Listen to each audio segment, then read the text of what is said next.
గలిగాం. అయితే ఈరోజు మనం చూస్తూ ఉంటే మొదటి రోజున ఎంత బాధల్లో ఉన్నారో ఈరోజు ప్రజలంతా నమ్మకంలోకి వచ్చారు, ఆ విశ్వాసంలోకి వచ్చారు.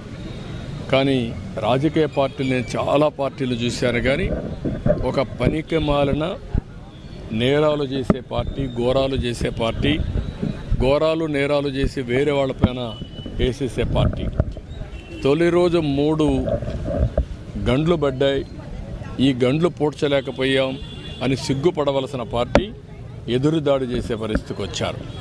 అదే మరి ఇంకొక పక్కన చూస్తే 11,20,000 క్యూసెక్స్ నీళ్లు కృష్ణాలోకి వస్తూ ఉంటే వీళ్ళ కలర్తో ఉండే బోట్లు, వీళ్ళ ఫాలోయర్స్ అది కృష్ణా నదిలో వదిలిపెట్టే పరిస్థితికి వచ్చారు.